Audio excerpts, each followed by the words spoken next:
have a Sears garage door opener model 139-655-000. This thing is ancient. It was already open when I got here. Okay. So the complaint right now is that the limits, it's going down too far and then coming back way too high, slamming into the motor and going back down. I'm gonna see if we can adjust the limits on this thing. Do you have a remote? Flip it over. Right there, your digital control. And let's see if it works. Ah, it works. All right, so let's go to the other side where the open settings are.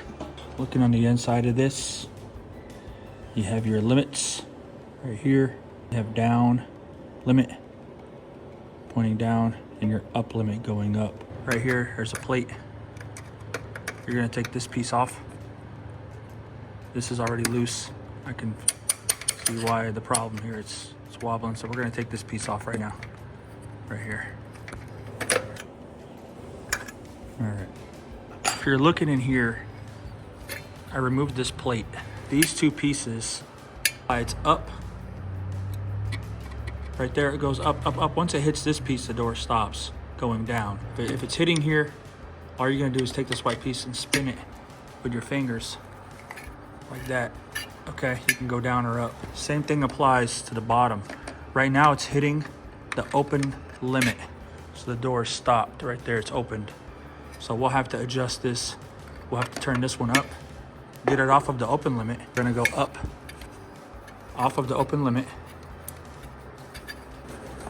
Spin it, spin it, spin it. It's coming off the open limit now.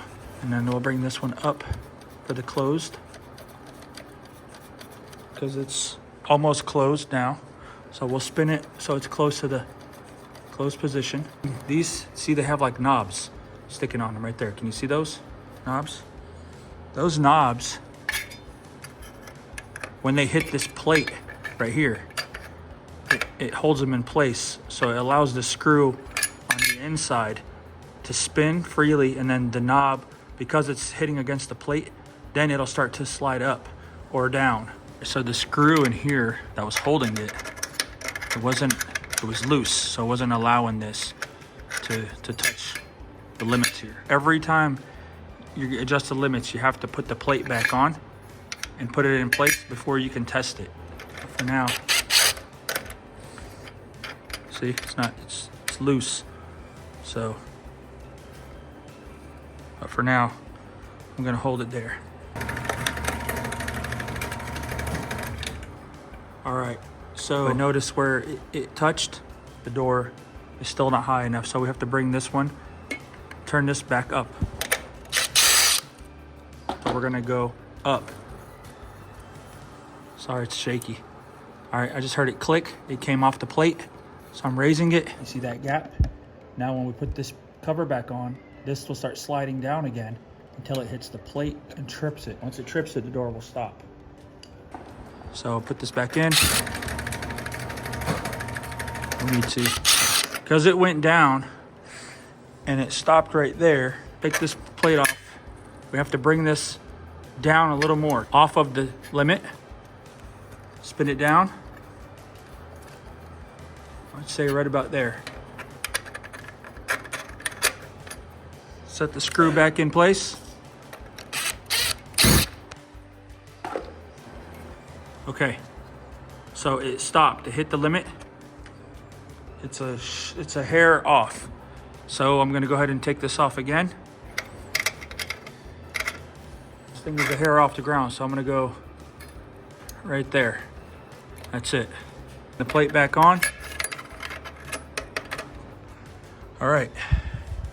I did all the adjustments I needed to do on the inside here. I put a new screw in there, a larger one, to keep this thing in place from sliding. If this plate slides over, there's nothing stopping these knobs on the inside to hold them in place, so they'll just spin with the screw. They won't go nowhere. But as long as this is here, they lock in against the plate, allowing the screw to spin allowing the knobs to move as the door opens and closes. See the knob going up? It's gonna go up till it hits that limit on the top. There's my door. And there's my knob. Watch that white piece on the top. Hits it, keeps going, stops right there. There it is, the door is closed. It did not have any error. Let's go ahead and open it now. There it goes again. How it's going down, it's gonna hit the bottom limit. When it does, it's gonna push down until it trips it. Here it goes opening. Remember before it was slamming into the motor. Bam. Stopped right there. Tripped our bottom limit. Guys, I think we're good. Success. That is where the door opens and the customer wants the door there. So there's no problem. Hell, I'm gonna do it again just for fun. This was a work in progress. This thing was a pain in the rear. I think whoever was here last, I don't know what they did to it, but they definitely had some issues and weren't able to fix it. There it is. We're good.